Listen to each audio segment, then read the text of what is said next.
Sorry. Okay, first of all, I'd like to thank the University of Tallinn for inviting me, and in particular, Professor Latorre, who I'm sure made this invitation possible. Professor Latorre knows that my parents are from Estonia. They fled the Soviet annexation of Estonia and wound up in America, where I was born. I was actually the first American born. Unfortunately, I don't speak Estonian. My parents decided not to teach me Estonian because I think because they felt somehow it legitimized the Soviet annexation. The only time I actually ever heard Estonian being spoken was when people were mad at me and were trying to figure out what to do with me. So while it's a great pleasure to be in Tallinn, it's also a little disorienting because I feel like apologizing to everybody and I have no idea exactly what it is I've done. So let me go ahead and get that out of the way. I'm sorry. I'm not sure what I'm going to do to piss you off, but if my history is any indication, I'll do something. Okay. Now, the topic of the conference is still a cold monster, and that's a question I guess we're supposed to answer. The problem is it's hard to answer the question unless you know what's meant by the term monster and what's meant by the term cold. And by monster, I take it that what we're talking about are states, and by cold, I take it that what we're talking about is a repression. All right. In order to answer the question, though, we have to know what the nature of the beast is, what the nature of the monster is. And since the monster is a state and a state is a legal system, we need to know something about the nature of law. So I am going to claim that law is by nature coercive in the following sense.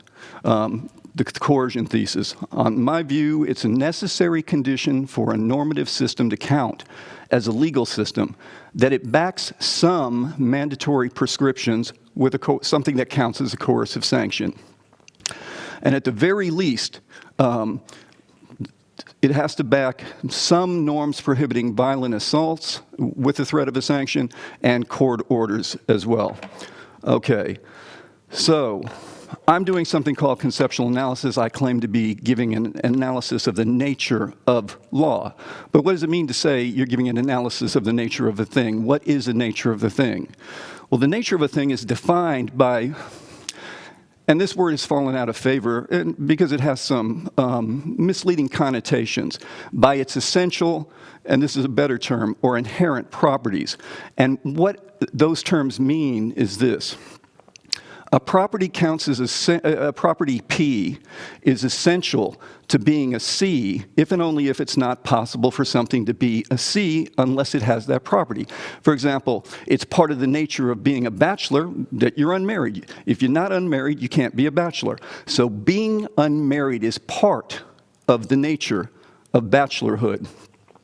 Now, the nature of a thing is defined by all the properties that I've said essential here, but I should have used inherent just to avoid those misleading connotations. The nature of a thing is defined by all the properties that are essential to being that kind of thing. So, what determines the nature of something? Well, there are two views on the matter, I think. My claim is our conceptual practices are what determines, our practices using words are what determine the nature of a thing. I mean, it might be true that there is some mind-independent truth about these things. But on my view, as far as I can tell, we're not in a position to ascertain what it is. The best we can do is figure out the nature of things as it's determined by the way in which we use words. We use words to impose a conceptual framework on the world to enable us to understand it. So my analysis is grounded, well, it claims to be grounded in is based in certain empirical observations of our conceptual practices or our linguistic practices. So what is a coercive sanction? I'm claiming that law is coercive in the sense that some mandatory norms and court orders are backed by the threat of a coercive sanction.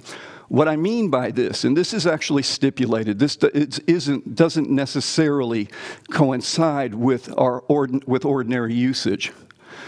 detriment or unpleasantness counts as a coercive sanction if and only if it's reasonably contrived to deter and punish enough noncompliance to enable a system of guidance to achieve the ends it's deployed to achieve. So, strictly speaking, it's sort of odd to characterize a law prohibiting murder as coercive. It's certainly not coercive in the same sense that someone who points a gun at you and demands your money is coercing you. But it's just easier. It's easier for my purposes just to use this word as a way of avoiding a whole lot of words to describe the notion. So, why both coercive and sanction? Well, the notion of coercion is forward-looking in the sense that it's concerned to prevent violations by deterring them. If I point a gun and tell you to give me your money, what the gun accomplishes is to deter your not complying, your not giving me your money. The notion of sanction is backward-looking in the sense that it's concerned to respond to noncompliance by imposing detriment. Now, it might be intended as punishment, or it might not be. As long as it's reasonably contrived to punish, that is to say, it's reasonably likely to be experienced by the subject as unpleasant, then it counts as a sanction for my purposes. Okay, so I think right there, when you talk about the states being a monster, that's why it's a monster, because it backs some norms and court orders with the threat of painful detriment, a coercive sanction. So the coercion thesis has a long and interesting history. Bentham and Austin accepted a much stronger version of the coercion thesis than I'm arguing for. They thought that a norm could count as legal in character only if it was backed by the threat of a sanction. I'm not taking that view. I'm just saying, look, if you want to have a system that counts as one of law, you got to back some norms with the threat of a sanction.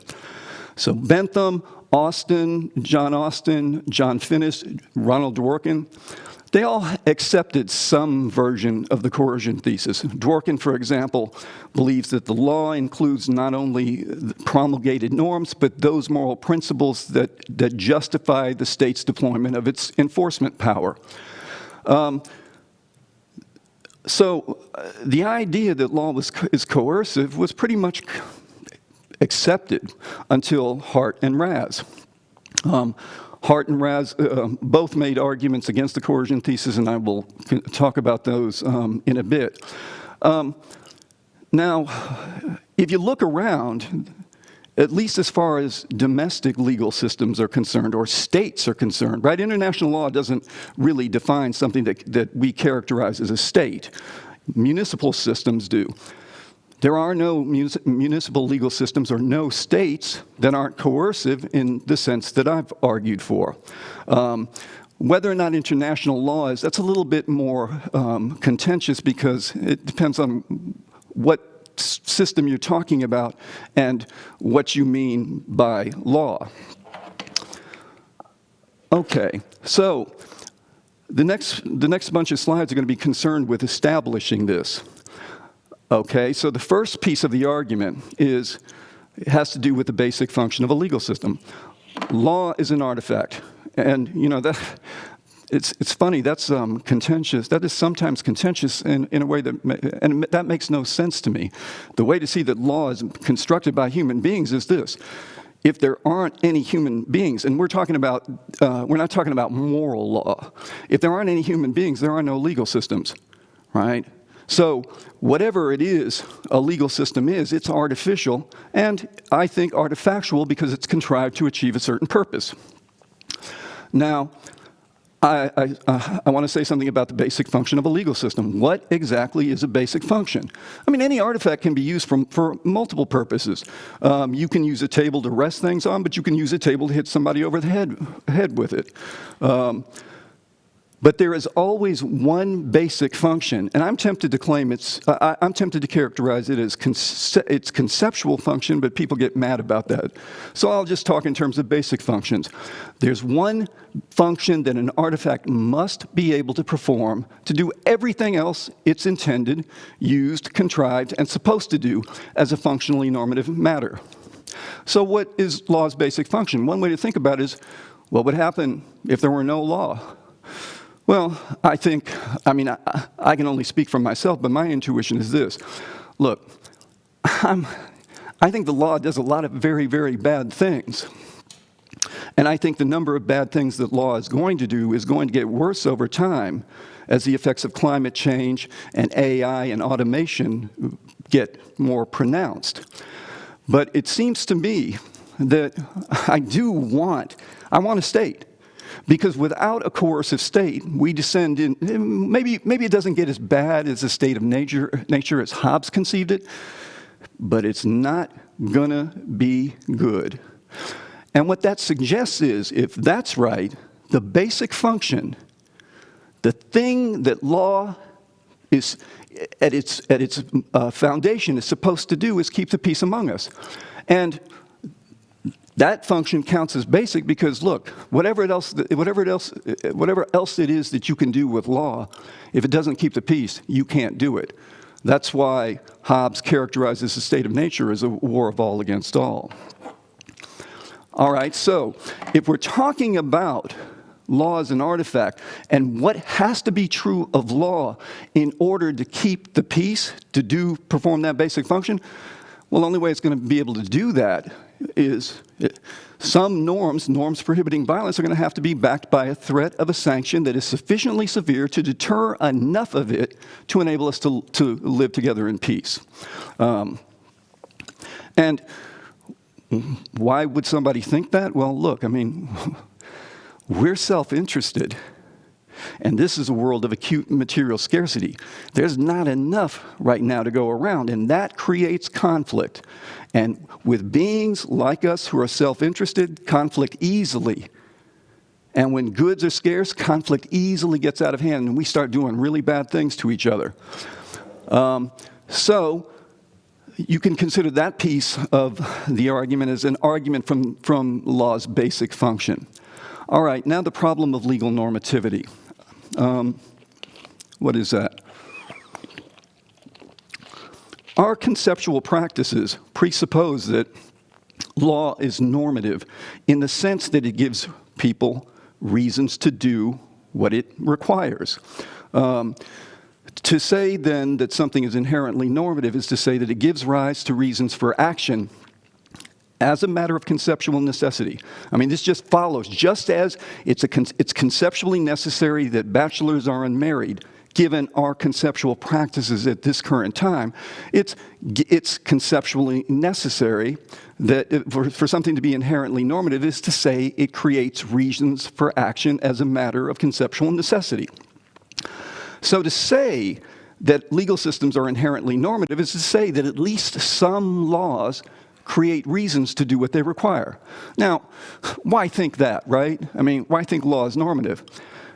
Because then if you don't make that assumption, and just about everybody in the business of conceptual jurisprudence makes that assumption, if you don't make that assumption, then we can't make sense of why we do what we do with law. Legal systems are expensive. They cost money.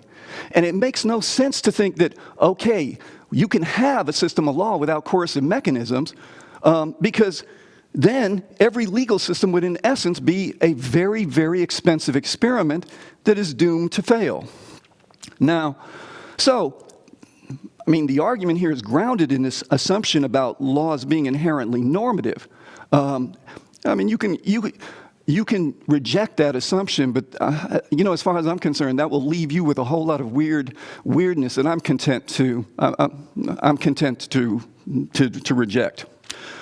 So, what could explain the normativity of law? And one of the interesting things about this particular issue in law, in legal theory, conceptual legal theory, is this: if you take a look at the literature, there are all kinds of, from my vantage point, bizarre theories trying to explain law's normativity. I don't have time or the inclination to go through them, but there are a couple of things that will clearly do the trick. If law is morally legitimate, well, to say that, then it gives rise, if law is necessarily, as an institution, is conceptually legitimate, then law gives rise to moral reasons for action. That's the point of saying that legal practices are morally justified. If the state is morally justified in restricting your freedom by means of mandatory laws, then those laws give rise to moral reasons to do what they tell you to do.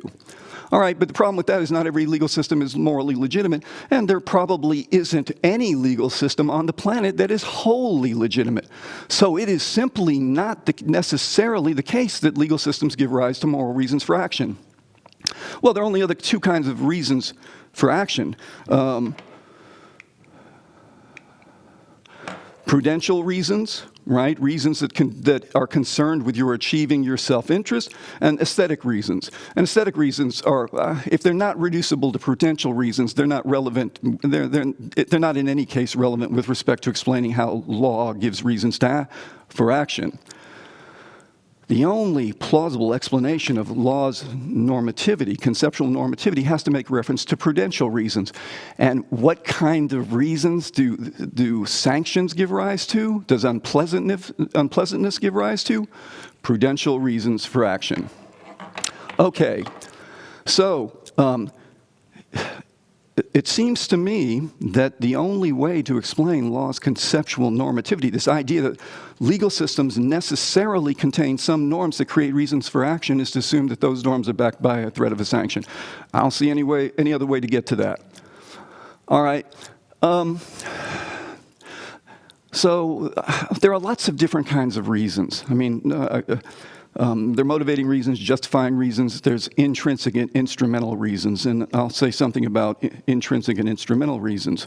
Did I skip something? No, I'm sorry. Yeah, okay, I can say something about instrumental reasons and then come back to this. There appear to be two kinds of practices, two kinds of value, if our conceptual practices are any indication. Intrinsic and instrumental or extrinsic value. Something is intrinsically valuable if and only if it has value as an end in itself, if and only if it is valuable for its own sake and not for the sake of something else. Happiness seems to have intrinsic value. I value my happiness as an end in itself, not as a means to something else. Actually, no, that's not true. I also value my happiness as a means to other things because they say happier people live longer, and I want to live longer, I think. So yes, I can conceive of my valuing happiness as a means to an end, but really, apart from that, I just want to be happy for its own sake. That's just the kind of thing that happiness is. It's valuable for its own sake. In contrast, something is instrumentally valuable if and only if it has value as a means to an end. For example, money. Money, as far as I'm concerned, has only instrumental value, right? The reason money is valuable is because it buys stuff that makes you happy. I can't say, I can only speak for myself in this regard.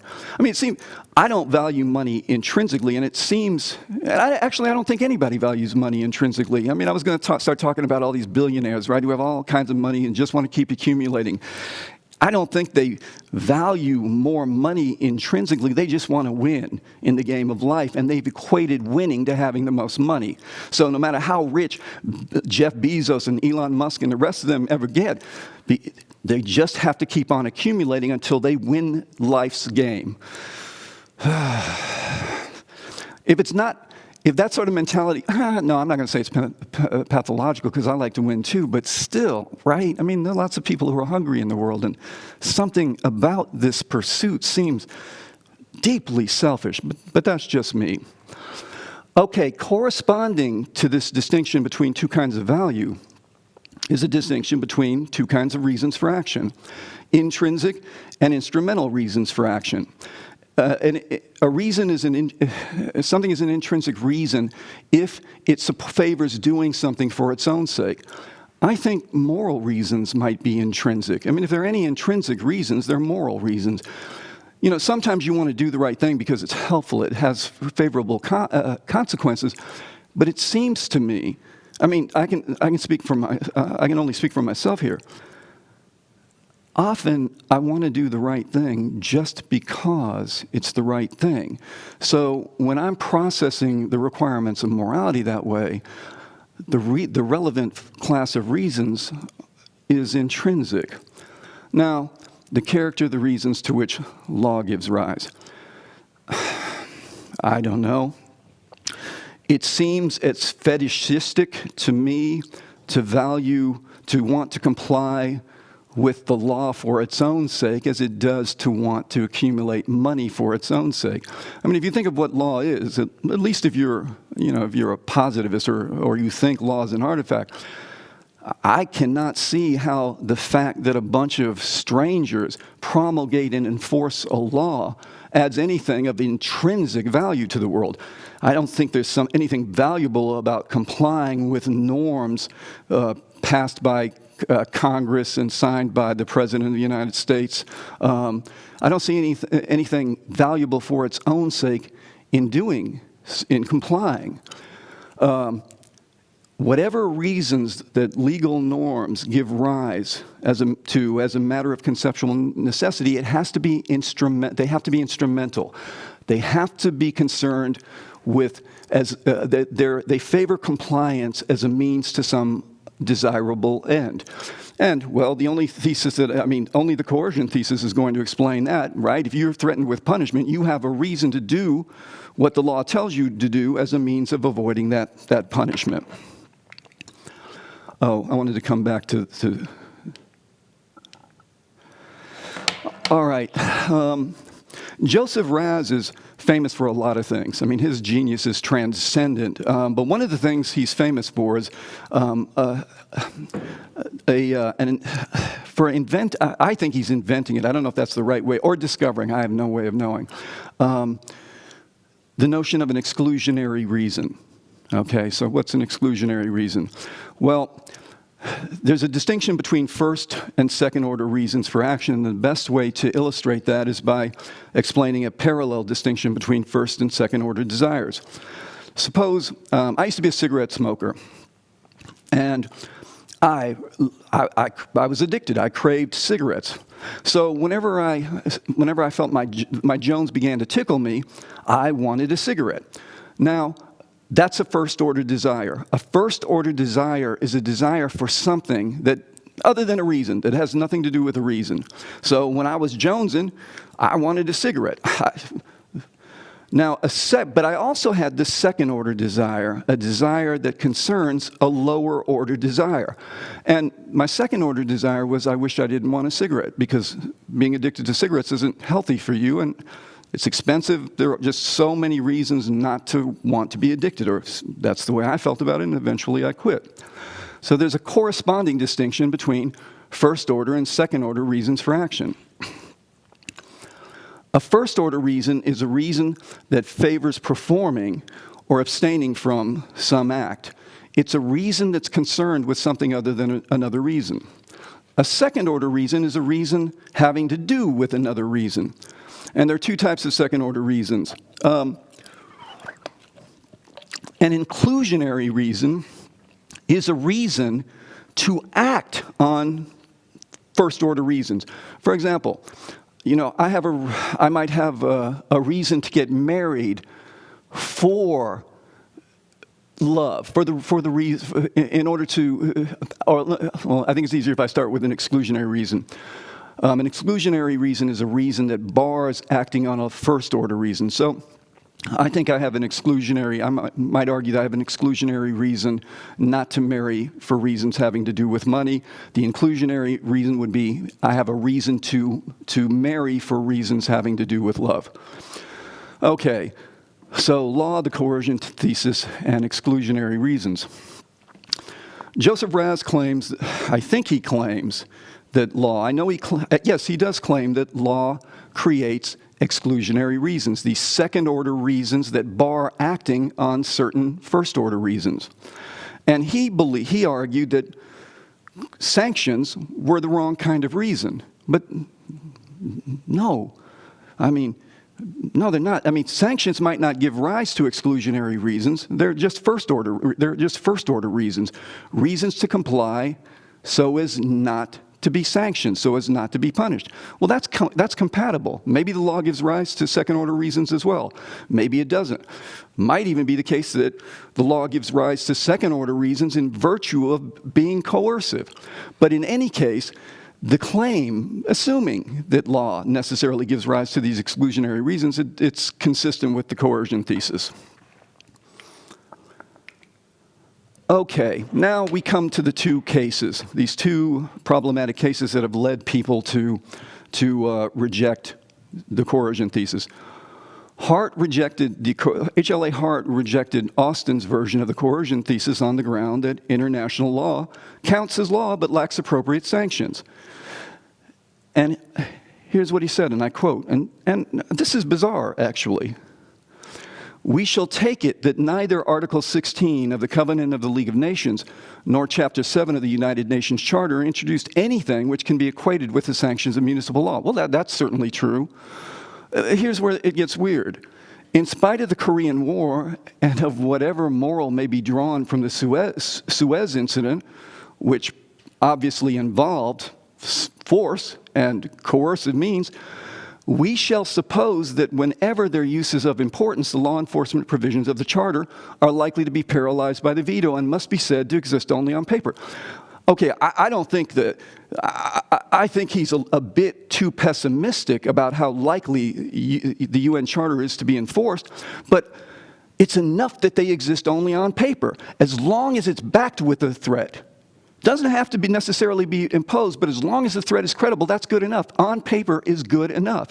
And as he concedes, well, the UN Charter authorizes the Security Council, Chapter 7 of the UN Charter authorizes the Security Council to impose, and I quote, from the Charter, preventive and enforcement measures, close quote, for the purpose of, quote, maintaining or restoring international peace and security, close quote, which suggests, if you think back to a few slides earlier, that the very purpose of international law is to keep the peace among nations, which coheres very nicely with my view about what the basic function of law generally is. These measures include military, economic, and diplomatic actions intended to minimize, quote, threats to the peace, breaches of the peace, and acts of aggression, close quote. Yeah, they don't look like the sanctions of municipal law. There are no international jails, right? But there's no reason to think that these coercive mechanisms have to look exactly like those deployed by municipal criminal laws. The Society of Angels. This is Raz's argument for rejecting the coercion thesis. He claims that it's possible on our conceptual practices for a society of angels to have something that counts as law without sanctions. Is it possible for there to be a legal system in force which does not provide for sanctions or which does not authorize their enforcement by force? The answer seems to be, right, that it's humanly impossible, which is kind of to give up the game because our concepts are based, our conceptual practices, our institutions are based on what's humanly possible, but logically possible. It is humanly impossible because for human beings as they are, the support of sanctions to be enforced by law, if necessary, is required to assure a reasonable degree of conformity to law and prevent its complete breakdown. In other words, to keep the peace, just like I've been saying.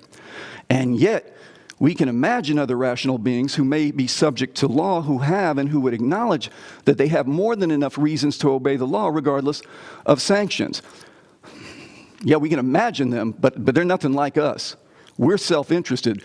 I mean, Raz seems to think that these angels are self-interested, but that's implausible. Perhaps even human beings may be transformed to become such creatures. It is reasonable to suppose that in such a society, the legislator would not bother to enact sanctions since they would be unnecessary and superfluous. If such a normative system has all the features of a legal system described above, then it would be recognized as one by all despite its lack of sanctions. Well, look, that last sentence begs the question. You got to give an argument for that. You don't get to throw that out there and assume that. But look, think about what we are, think about what our world looks like. Is it genuine? I mean, is there any reasonable probability that we could become beings that simply, oh yeah, this group of folks said do it, and there's no penalty for doing it, but I'm going to do it anyway? Not only do I think that's vanishingly improbable, I think it's irrational. I think as long as there is scarcity and we got to compete, it's not rational to just do what somebody says simply because they tell you to do it. Whatever it is that's governing the society of angels, it's not law, it's an honor system. Okay, I want to quickly say something about transcending the cold monster. Okay, so, is it likely that we're going to get beyond the monster if the monster is legal regulation? Probably not. I think things are not looking good for us. As the effects of climate change get worse and we start to have food shortages and water shortages, and that is inevitable. As automation, AI progresses and automation takes more and more jobs, you can see what's coming is not pretty. Maybe we get through that period of not pretty and we realize a society without the state, but I'm not terribly optimistic. I think law is inevitable, and here's the second part, the worrisome part. I don't think if being repressive is what makes the monster cold, I think the monster is going to get colder. If you look around the world, I mean, I'm from the United States. January 6th was horrifying to me, utterly horrifying to me, and you can see these authoritarian movements growing everywhere. For a period of time, I don't know when it began, but laws became more progressive, right? They were allowing more freedom. They were trying to be more just. I don't think that's what's coming for us. I think what's coming for us, I don't know whether it's avoidable, but shit is going to get much, much worse. And I'm done.